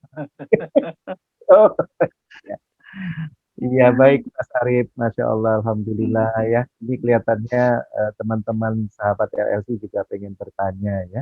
Baik, sahabat LLC, kita coba masuk ke forum. Saya buka dulu suaranya. Silahkan apabila ada yang bertanya. Saya lihat ini ada Mas ataupun Mbak Juni ya. Mbak Juni untuk raise hand mau bertanya atau gimana Mbak Juni? Silahkan dibuka suaranya. Oh, bapak-bapak ya Mas ya. Silakan Mas, Mas Juni, silakan. Alhamdulillah, sebentar. Assalamualaikum warahmatullahi wabarakatuh. Audio masuk ya, Pak Edi? Ya, jelas sekali Mas Juni. Alhamdulillah. Ini bagus sekali nih. Ini ketemu siapa tadi? Coach, saya barusan masuk ya. Shibam atau Sabian? Shibam Holistic Wellness. Bukan Sabian ya, jadi. Bukan Sabian. Tentang mungkin selain mentalnya, selain ODGJ, kebetulan saya menangani juga ABK, anak berkebutuhan khusus. Misalnya Down syndrome dan kemudian cerebral palsy. Kebetulan pasien-pasien saya seperti itu ya. Yang memang kan kebetulan itu kalau dalam engineering hardware-nya gitu ya Pak Edi ya. Hardware-nya lah yang tadi kan lebih software ya. Setelah orang tua kadang tidak sulit kemudian menerima anaknya, analisa sama diagnosa medisnya itu anaknya DS, Down syndrome atau cerebral palsy ya. Nah mungkin yang bisa kita adalah terapinya ini. Terapinya ternyata memang harus melibatkan orang tua ya. Sebab yang kalau kemudian mengandalkan terapis atau coach yang selalu datang hanya beberapa waktu kan perlu juga ya. Nah terakhirnya adalah pertanyaannya, adakah nutrisi atau herbal atau bukan kan nggak bicara obat ya, nutrisi atau herbal yang untuk jadi asupan, terutama untuk ODGJ, mungkin gitu ya. Ada yang mungkin distimulasi atau dikurangi, disedasi kalau di istilah terapis ya. Mungkin begitu Coach Edi dan juga Ustaz Arif Maulana ya. Jadi Mas oke. Arif, Ustadz Gitu, Maulana. mungkin ini sharing tentang terapis. Bagaimanakah kondisinya jika lebih ke hardware? Apakah perlu dipush di sisi asupan nutrisi herbal? Apa yang perlu dikurangi, ditonasi, ditambahi? Mungkin seperti itu. Oke, matur nuwun, Ustadz Edi dan juga Ustadz Arif Maulana. Oke, matur nuwun, Ya, Pak Yek. terima kasih Mas Dini. Mas Arif suaranya masih off itu. Suaranya tolong dibuka. Masih off Oh iya. suaranya. Oh iya, Oke. oke. Ya. Nanti mungkin Bang Edi juga bisa menambahkan, kalau berdasarkan pengalaman kasus-kasus ABK nggih, itu memang kami kalau herbal, itu 3 herbal yang dominan, Pak, pengalaman kami. Satu adalah pegagan, Centella asiatica, kemudian ginkgo biloba, sama mengkudu. 3 ini yang memang dominasi. Karena itu nutrisi untuk otak. 3 itu tadi, ya, pegagan, mengkudu, kemudian ginkgo biloba. Bisa satuan, bisa di mixing. Dan kalau bisa yang sifatnya ekstrak, itu alhamdulillah punya efek sedatif, dia menenangkan. Kemudian kalau makanan mungkin Pak Joni sudah banyak tahu, untuk mengurangi makan makanan yang mengandung tepung segala macam itu memang harus dikurangin. Ngeten, secara umum kalau untuk herbal yang saya ketahui dan yang selama ini kami jalankan. Di samping kalau kami untuk fase-fase yang sifatnya kritis itu tetap pakai medis psikiatri, dikasih obat-obatan yang misalkan ada gangguan tidur, ya dikasih obat untuk memperbaiki pola tidurnya. Itu ada obat-obatan medis psikiatri yang masuk. Kemudian ada untuk menstabilkan mood stabilizer juga ada. Gitu, Bang Edi mungkin bisa menambahkan. Sudah cukup ya, sudah cukup ke poin. Sama ini Mas Arif, ini ada saya jadi panggilnya di sini Abang Profesor Rahman Didin ya. Masya Allah. Ini beliau pun hadir nih dari Malaysia, saya undang khusus. Masya Allah. Masya Allah. Gimana Bang Rahman Didin, Bang Prof, setelah mendengarkan penjelasan dari Mas Arif tadi, Bang Rahman, silakan dibuka suaranya, Bang. Bang Rahman masih monitor? Bang Rahman Didin masih monitor? Oh, nanti kita tunjuk saja lagi ya. Baik, saya lanjut kepada pertanyaan berikut. Cukup ya, Mas Juni ya. Itu herbal yang umum tadi disampaikan oleh Mas Arif ya. Baik, ada lagi sahabat LLC yang lain yang ingin bertanya atau memberikan komentar ataupun tanggapannya? Saya Pak izin bertanya. Oke, Ibu Latifah, silakan Mbak Latifah, silakan. Saya punya anak dewasa. Setiap dia punya masalah, dia ingin mengakhiri hidupnya, mudah menyerah. Ya. Usia berapa Ibu? 24 tahun. Ya, laki-laki perempuan? Perempuan. Baik. Solusinya bagaimana, Pak? Sekarang posisinya anaknya di mana, Ibu? Bersama saya di rumah. Bersama di rumah. Sudah pernah dilakukan penanganan apa? Pernah terapi. Terapinya di mana? Terapi SEF. Hah? SEF? Iya. Spiritual Emotional Freedom Technique ya, SEF ya? Iya. Iya. SEF itu ilmu dasarnya EFT, Ibu. Jadi, Ibu tinggal di mana? Makassar. Oh Allah. Di Makassar ya. Jadi kondisi secara umum itu anak-anak ini kan berarti ada RBD namanya kalau dalam psikiatri itu RBD, ada resiko bunuh diri. Resiko bunuh diri itu biasanya didominasi karena dia sudah nggak ada harapan hidup atau orang sudah nggak menghargai dirinya, sudah nggak kemudian kalau yang kasusnya ke skizofrenia itu memang karena bisikan, biasanya itu dominasi karena bisikan, udahlah mati aja gitu. Kalau cerita Ibu tadi kan setiap ada permasalahan nggak mampu mengatasi, dia akhirnya ingin mengakhiri hidupnya. Betul seperti itu Ibu ya? Iya. Kalau saran kami, kalau Makassar kan cukup jauh dari kami. Tapi kami juga ada klien santri dari itu Ibu, dari Malaysia kemarin ada, kemudian kalau yang Sulawesi itu dari Allah Akbar. Pokoknya dari Sulawesi ada kemarin dikirim ke sini. Tapi kasus narkoba itu ya memang harus ditangani secara cepat dan terintegrasi. Lebih cepat lebih baik. Sudah berapa lama Ibu? Semenjak dia usia kelas 2 SMA. Kelas 2 SMA berarti usia sekitar 17 tahun, 16 tahun ya? Iya. 16 tahun. Kasihan Ibu, segera kalau saran saya, tahapan pertama, kalau memang memungkinkan dibawa ke sini ya silahkan, tapi kalau enggak, konsultasikan dengan psikiatri terdekat, tapi enggak cukup hanya dengan psikiatri. Pengalaman kami kasus-kasus seperti itu enggak cukup dengan hanya pendekatan psikiatri. Harus dilakukan suasana keseharian yang suportif, yang mendukung dia, yang memahami dia, gitu Ibu. Jadi kalau memungkinkan, memang kalau bisa dibawa ke tempat kami, ada anak-anak santri yang memang saat ini ada usianya 23 tahun, ada 2 orang dari Bandung sama dari Padalarang, Bandung Barat. Kalau boleh tahu di mana tempatnya, Pak? Di Bogor, Ibu. Oh, Bogor. Alamatnya di mana, Pak? Gimana Pak Edi, bisa nge-share di mana Pak Edi nanti untuk masalah ini? Ibu udah masuk ke grup belum ya Bu ya, di Latifah? Nanti kita bisa share, atau gini Mas Arief, Iya. tolong di WA, atau bisa di chatting, bisa diketik di chatting nggak alamat sekarang. Kalau gitu. nomor telepon tadi saya udah masukin di sini karena di chatting ada yang bertanya gitu. Saya sudah ada di grup, Pak. Oke, nanti kita share di grup ya. Iya, Pak. Kita share di, karena itu ada beberapa lokasi Bu Latifah, ya Mbak Latifah. Ya. Ya, makasih Pak. Baik. Ini nampaknya Datuk sudah standby itu. Datuk, Assalamualaikum Datuk. Ya, Assalamualaikum. Apa kabar Datuk?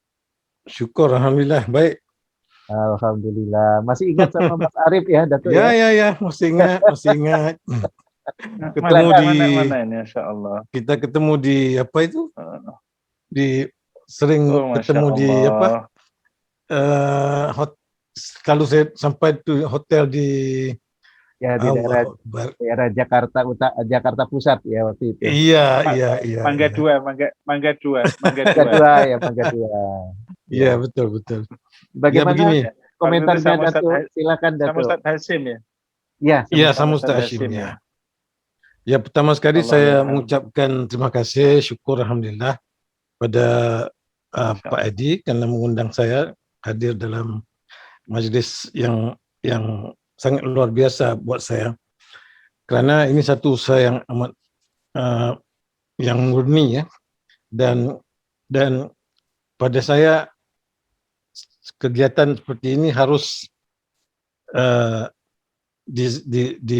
didukung dan diberikan sambutan agar masalah sosial kita ini sebenarnya semakin parah. Mental health dipanggilnya mental health ataupun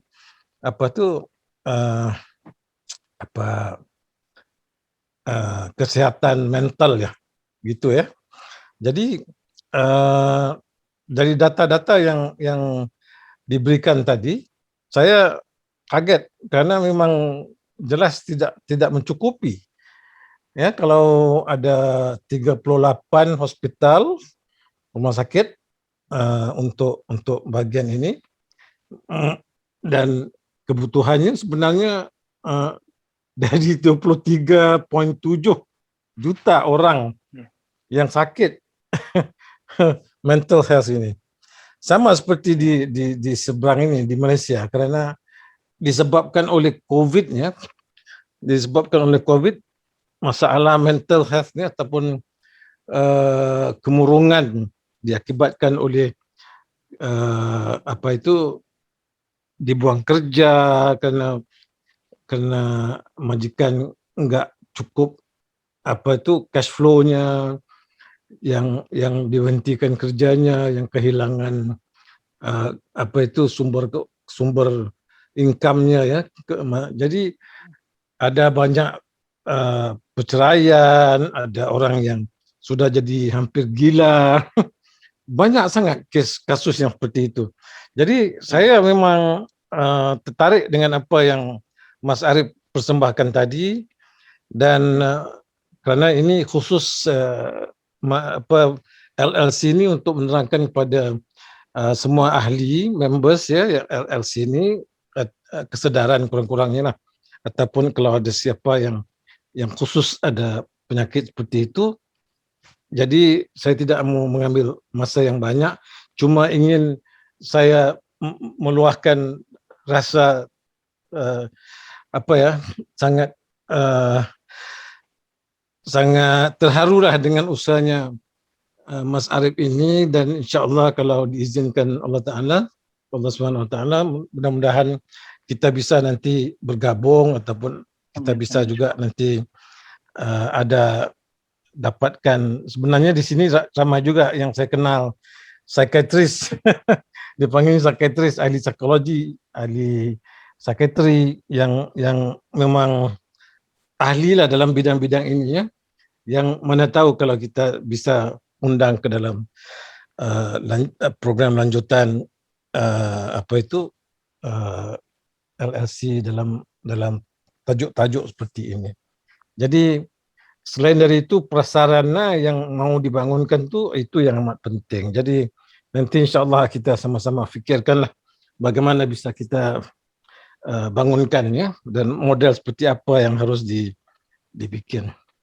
Jadi itu aja dulu ini Pak Adi dan Mas Arif dari saya. Salam kenalan pada semua yang hadir. Ya. Assalamualaikum warahmatullahi Waalaikumsalam warahmatullahi wabarakatuh. Bang Datuk. Ya, begitu sedikit sekelumit dari Datuk Abdurrahman, karena saya sudah cerita tentang kondisi SIBAM ya. Jadi beliau sangat memberikan perhatian penuh, bahkan juga dari lembaga wakaf itu Bang Arif, perlu saya tambahkan, dari lembaga wakaf kita sudah mulai bikin gerakan sekarang untuk melakukan wakaf produktif, bahkan dari timnya ICEP ya, ini kan kita lagi membina para pengusaha ya. Itu ada beberapa uang yang tidak begitu banyak, tapi mereka dengan begitu pedulinya 10% dari uang itu juga akan disiapkan sebagai wakaf produktif, dan juga sebagian juga untuk ZISWAK ataupun ZIS-nya ya. Nah, ini kita akan mulai agar apa? Agar kepedulian ini tidak hanya mendengarkan, tidak hanya di dalam hati merasa sedih gitu ya, tapi ada bentuk nyata yang kita betul-betul ingin lakukan.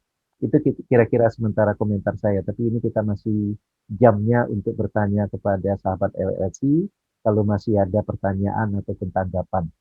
Baik, kepada sahabat LLC, apa masih ada pertanyaan ataupun tanggapan? Ini nampaknya ada Pak Oti ya, Mas Oti. Mas Oti, mau ada komentar Mas Oti? Atau Mas Hikmat? Mas Oti sudah siap ini. Silakan. Mas Oti. Assalamualaikum. Waalaikumsalam warahmatullahi wabarakatuh. Apa kabar Uda Iskandar? Uda Edi. Alhamdulillah. Ini jadi Uda ya, bukan abang ya. Udah. Kalau merasa sesama orang dari sana begitu kan harus Uda. Gitu, tapi kalau gitu dari ya. Jakarta jadi abang, Bang. Oh gitu. Bisa aja Mas Oti. Ini Mas Oti karena di Bogor jadi Kang Oti ya. Iya justru itu. Tadi katanya alamatnya di Bogor, tapi mudah-mudahan nanti bisa dapatkan itu, bisa ketemu. Amin. Bisa kontak gitu dengan Pak Ustadz ya, Pak Jadi gitu. Ustadz Arif ya. Jadi karena saya tinggal di Bogor juga. Ya. Alhamdulillah. Nah, mohon maaf ini tadi tidak terlalu concern mengikuti dengan sepenuhnya, separuh-separuh, karena kebetulan ini masih di ruang meeting juga. Ya. Tapi saya paksakan untuk bukan dipaksakan, menyempatkan diri untuk sebagian mendengarkan. Yang jelas bahwa semakin banyak kita merasakan bahwa pemanfaatan dari EFT itu dengan dasar dasar keimanan ya. Kalau saya masih tetap berpegang dasarnya kepada keimanan. Dengan SSIP-nya itulah barangkali kita bisa menerapkan pada berbagai permasalahan yang dengan cara IFT-nya kan begitu. Dengan cara IFT itu tetap dasarnya kepada SSIP dari keimanannya itu. Saya meyakini betul bahwa karena kita yakin kepada Sang Pencipta bahwa segala sesuatu itu dengan izinnya. Jadi tidak boleh lepas dari SSIP kepada Sang Pencipta itu. Nah ini yang barangkali kalau keliru, tolong Buddha Edi itu bisa meluruskan atau memperkuat bagaimana itu kan, yang apalagi dari Pak Jadid itu yang bisa memperkuat keyakinan kita di dalam menerapkan dalam berbagai hal, termasuk dalam kasus contoh yang disampaikan Pak Ustadz tadi, kan begitu. Itu yang meyakini saya makin kuat. Ya. Apakah tanpa IFT itu bisa?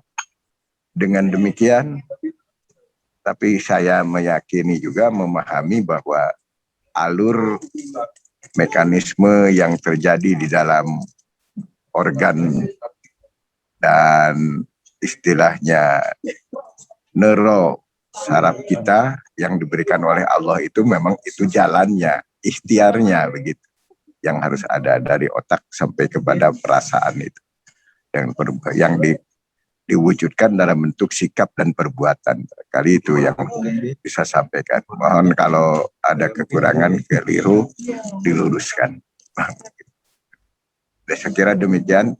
Kalau komentar saya udah, mudah-mudahan lebih meyakinkan kepada diri saya dan juga untuk teman-teman yang lain barangkali kalau yang mendengar. Terima kasih. Assalamualaikum warahmatullahi wabarakatuh. Waalaikumsalam warahmatullahi wabarakatuh. Jadi Kang Oti ini, atau saya biasanya panggil Mas Oti, beliau ini doktor ilmu perikanan dan orang Bogor. Nanti kapan-kapan kita silaturahim ke beliau, karena dia dengan Kang Baban, karena Kang Baban juga sempat di IPB, itu juga sempat ketemu ya. Tetanggaan. Kemarin juga Dokter Agus juga Baik, terima kasih Mas Oti. Ini ada pertanyaan dari Bu Elia ya, Mbak Elia. Apa saya boleh bertanya? Silakan Mbak Elia. Mbak Elia, silakan kalau ingin bertanya. Mana? Mbak Elianya mana? Silakan Mbak Elia. Dia taruh di chatting, tapi saya cek dulu masih ada nggak? Jangan-jangan dia kadang-kadang sinyal tidak begitu ini, tidak begitu. Oke, kayaknya sudah nggak ada ya. Baik, ada lagi yang ingin bertanya, sahabat LLC? Silakan. Mas Rahmat, Mbak Sari. Ya, Mas Rahmat nih nampaknya ingin bertanya. Silakan Mas Rahmat. Ya, boleh Mas. Jadi ini Mas Arif, Ustaz Arif mau bertanya, izin bertanya. Oke, Mas. Iya, jadi begini Mas Ustaz Arif ya. Saya ada beberapa pertanyaan ini. Kalau untuk orang yang istilahnya gangguan mental itu murni dari psikisnya atau memang ada kayak semacam kesurupan gitu, apa perlu yang memasukkan semacam makhluk halus gitu, Pak. Iya. Nah, kemudian untuk pengobatannya ini kira-kira butuh waktu berapa lama gitu ya, terapinya dari gangguan tersebut. Itu soalnya di tetangga saya juga kadang-kadang ada yang beberapa gangguan seperti itu, ya memang sih belum begitu maksimal ya untuk mengobati itu kan. Sampai sekarang masih ada yang seperti itu, tapi kalau untuk istilahnya mengganggu orang sih enggak gitu. Jadi masih kenal dengan orang-orang saudara-saudara gitu. Cuman memang itu enggak connect gitu, suka bicara sendiri kadang-kadang seperti itu. Nah gitu. Mungkin saya sih mau bertanya itu aja, berapa lama untuk proses penyembuhannya? Apakah yang ada gangguan psikis seperti itu, ada gangguan semacam makhluk halus atau gimana itu Pak Ustadz? Mas Arif ya. Mungkin itu saja. Oke, Pak Edi. Halo? Ya, terima kasih Mas Rahmat. Silakan Mas Arif. Maaf tadi Ya. belum saya on-kan suara saya. Ya, terima kasih. Masya Allah, ini sering terjadi di tengah-tengah kita. Ini fenomena Mas Rahmat dan rekan-rekan LC sekalian. Jadi gejala gangguan kejiwaan ini hampir ya kalau dikatakan mendekati 90% orang-orang yang belum paham ini mesti identifikasinya adalah kesurupan, gangguan jin. Memang kita yakini demi Allah kan, wa ma khalaqtul jinna wal insa illa liya'budun. Bahwa tidak aku ciptakan jin dan manusia. Artinya memang jin itu mutlak kita yakini ada. Demi Allah ada. Ini adalah informasi yang disampaikan oleh Allah.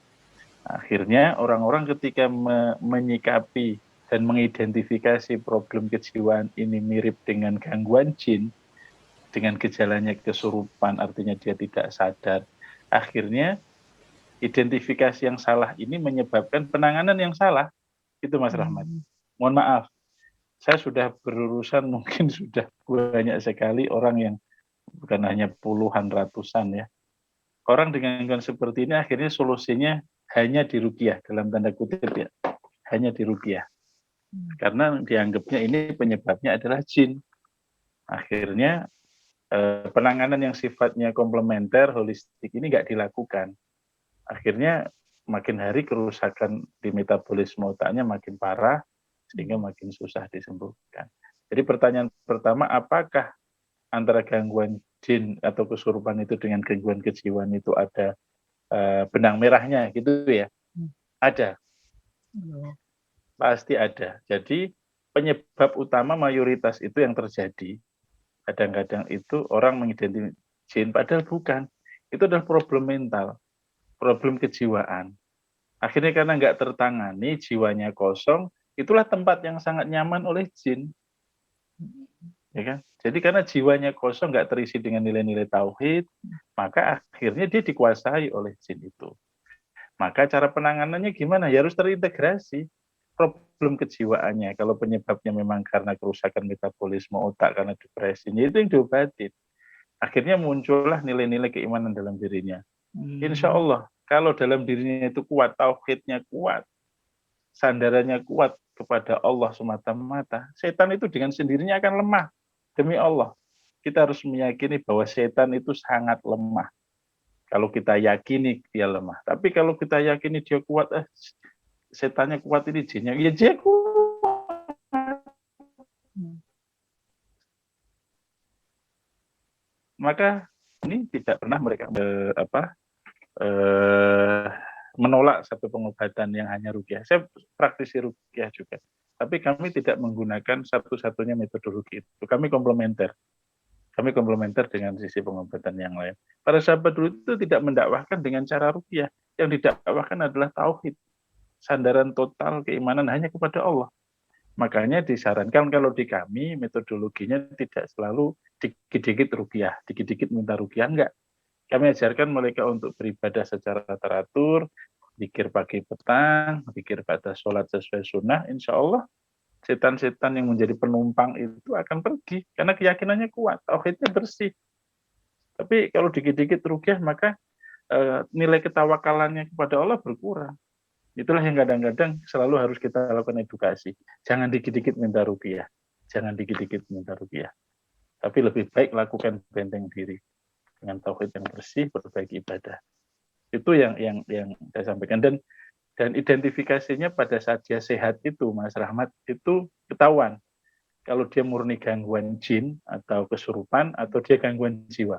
Identifikasinya berdasarkan pengalaman kami itu mudah.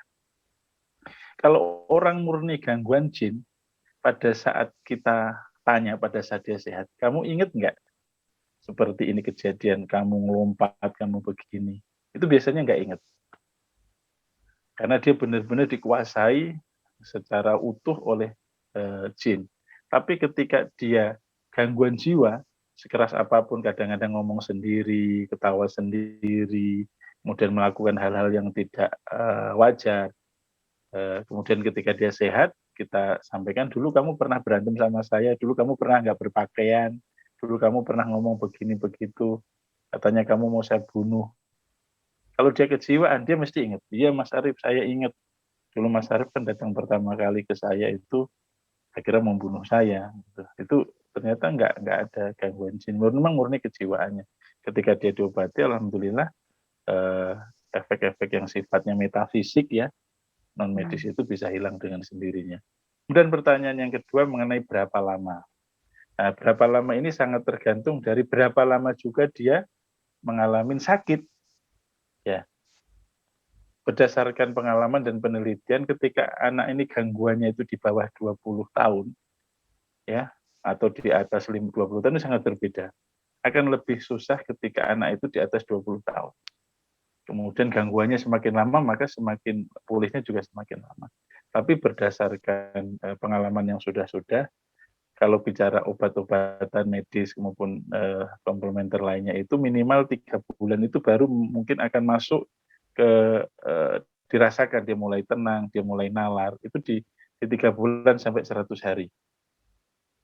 Itu mulai dia akan mulai nyambung. Makanya Bang Edi ini menjadi saksi hidup perjalanan Bang Qoyim, Bang Edi. Ya. Bang Qoyim tadi. Bang Qoyim dulu pertama kali ketemu antum kan nggak nyambung sama sekali, energinya nggak ada. Betul. Ya. Nah, sekarang alhamdulillah antum bisa lihat diam adalah emas. Kalau dulu nggak dulu cuma begini saja dia, no respon, nggak ada respon sama sekali. Diajak ngomong cuma begini aja dia. Alhamdulillah tadi dia bisa merespon. Itu kategorinya dia skizokatatonik. Skizofrenianya skizokatatonik. Alhamdulillah dilakukan penanganan. Itu dimandiin terus. Dulu kalau nggak sama saya nggak mau mandi dia. Alhamdulillah Bang Qoyim sudah mulai berubah. Masya Allah itu rasa syukur dari orang tuanya, Masya Allah luar biasa. Kekuatan ibu dan abi dan uminya itu Pak Edi. Masya Allah luar biasa. Jadi itu yang bisa dan bicara perbaikan dari sisi perilaku ya itu tadi antara 3 bulan sampai 100 hari. Tapi berdasarkan pengalaman di kami juga Mas Rahmat, rata-rata problematika penanganan kejiwaan ini kan tidak hanya pada saat dirawat, tapi pasca rawatan juga. Stigma negatif terhadap orang-orang gangguan jiwa ini yang menjadi masalah. Ketika mereka sudah dinyatakan sehat, untuk kembali ke tengah-tengah masyarakat itu nggak mudah. Ada trauma-trauma sosial, trauma-trauma lingkungan yang harus dibenahi juga. Karena kalau enggak, mereka nggak akan diterima kembali di lingkungannya. Akhirnya dititipkan ke kami, ada yang setahun ini ada di sini. Karena keluarganya trauma, kalau nanti pulang lagi akan gitu lagi. Dan daripada dia pulang lingkungannya nggak menerima, ya akhirnya sampai sementara ini tetap bertahan di tempat kami. Gitu Mas Rahmat, mudah-mudahan tidak puas akan jawaban kami. Terima kasih Mas Arif Sadari. Iya, baik, terima kasih Mas Rahmat. Oh ya, ini ada satu statement ini dari Mbak Nita, Pak Edi dan Pak Arif. Kebetulan saya tengah menyusun sebuah karya tulis berbagai kisah nyata dalam spirit kolaborasi bersama. Saya meyakini ada makna dari terkoneksian event malam ini. Apabila berkenan, saya akan menceritakan esensi dari topik malam ini untuk saya sertakan dalam karya tulis tersebut. Saya akan koordinasikan dengan Pak Arif untuk detail selanjutnya. Itu kira-kira nanti Arif, ini Mbak Nita, ini bagian dari tim kita juga di IFT karena beliau warga ICEP juga nanti ya. Saya kasih nomor telepon Mbak Nita ya ke Mas Arif ya. Yang jelas Mas Arif setuju ya? Insya Allah Pak. Insya Allah ya. Kita ta'awanu alal birri wa taqwa Pak. Ya, alhamdulillah. Ini sebelumnya terima kasih banyak jazakallah ini Mbak Nita atas kesediaannya untuk membuatkan tulisan ya. Baik, sahabat LLC yang bahagia, ini karena waktu juga ya, kita tadinya rencanakan hanya sampai pukul 21.15, sekarang sudah waktu 21.40. Jadi gini, Mas Arif, ada dua sebagai penutupan sebelum nanti Antum kasih closing statement. Yang pertama, ini saya sudah mulai melakukan gerakan untuk peduli ya. Nanti kita akan bikin beberapa acara agar terjadi kepedulian ini dalam bentuk konkret agar kita bersama-sama mensupport Mas Arif dengan Sibam holistiknya, di mana tadi ada satu tanggapan dari Datuk Rahman bahwa memang di Indonesia hal ini masih sangat sedikit fasilitas yang ada, sementara yang membutuhkan sangat banyak. Iya. Itulah kita perlu gerakan peduli ini agar betul-betul mulai dari SIBAM holistik bisa lebih mandiri, agar nanti juga bisa membuat cabang-cabang di seluruh Indonesia, bahkan Amin. Datuk Rahman pun sudah menggambarkan bahwa Malaysia pun juga bisa dilakukan ya sebagai Insya Allah. metode holistik yang dilakukan di SIBAM ini. Itu yang Amin, pertama. insya Allah. Kemudian yang kedua, sekali lagi saya menghaturkan banyak terima kasih jazakallah khair atas waktu dan juga pemikirannya, tenaganya di tengah keletihan bisa kami undang di LLC ini. Baik, Mas Arif, sebelum kita tutup, mungkin ada sedikit tutur kata yang mau disampaikan kepada sahabat LLC sebelum kita tutup, Mas Arif. Waktu dan tempat saya persilakan. Ya. Penutup ini akan saya bacakan dari firman Allah Subhanahu wa taala dalam surat Al-Maidah ayat 32. A'udzubillahi minasyaitonirrajim. Wa man ahyaha faka'annama ahyan nasa jami'a. Ulangi. Wa man ahyaha faka'annama ahyan nasa jami'a.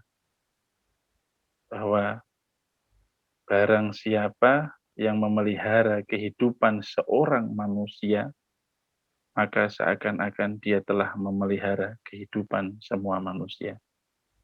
Barang siapa memelihara kehidupan seorang manusia, maka seakan-akan dia telah memelihara kehidupan seluruh manusia.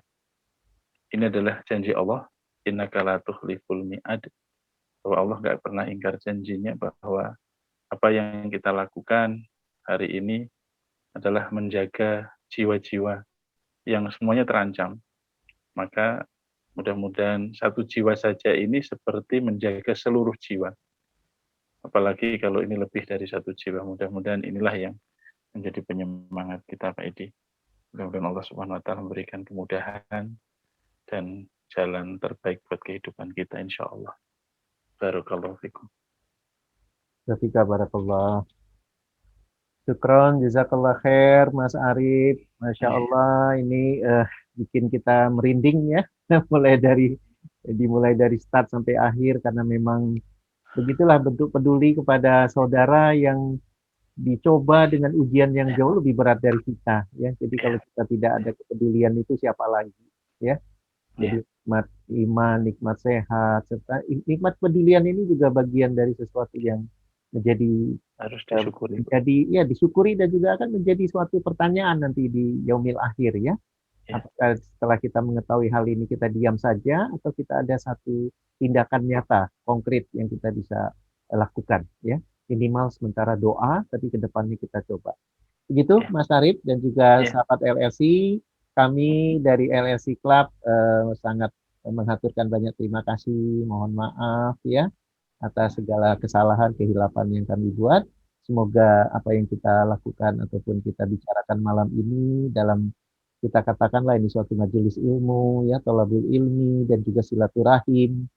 Tadi juga banyak saya lihat tidak hanya dari Datuk Rahman, ada beberapa juga dari negara sebelah ya yang hadir, dan juga tadi ada yang dari Sulawesi, tadi ada juga yang dari Ternate ya, seluruh Indonesia menjangkau. Semoga ini bermanfaat. Saya tutup. Billahi taufiq wal hidayah. Assalamualaikum warahmatullahi wabarakatuh.